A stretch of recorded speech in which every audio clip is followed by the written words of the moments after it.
G கயல் என் பொண்ணு play group இங்கே ஈவோ கிட்ஸில் join பண்ணியிருக்கா. ஜாயின் பண்ணலேருந்து இப்போ வந்து அவட்ட நிறைய நல்ல இம்ப்ரூவ்மெண்ட்ஸ் தெரியுது. ஸ்டார்டிங்கில் மேம் சொன்னாங்க ஹோம் ஒர்க்லாம் இருக்கும் அப்படின்ட்டு. நாங்கள் என்ன சின்ன குழந்தைங்களுக்குலாம் ஹோம் ஒர்க் இருக்கா அப்படிங்கிற மாதிரி நினச்சோம்.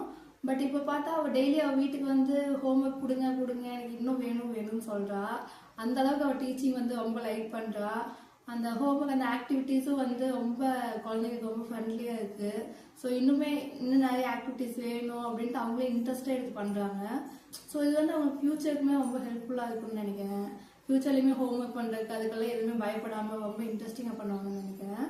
ஸோ ஓவரால் இங்கே வந்து எல்லாருக்குமே ரொம்ப பெட்டராக இருக்குது.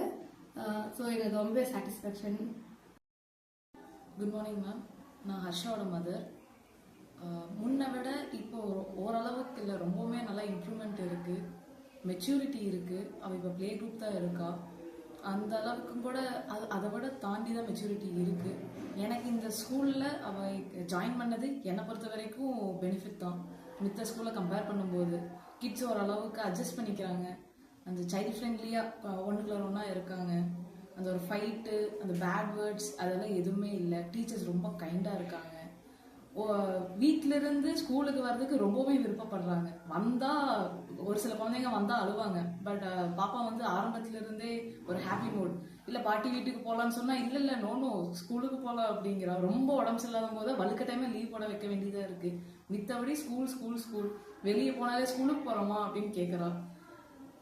எனக்கு I love the school ma'am. Thank you ma'am.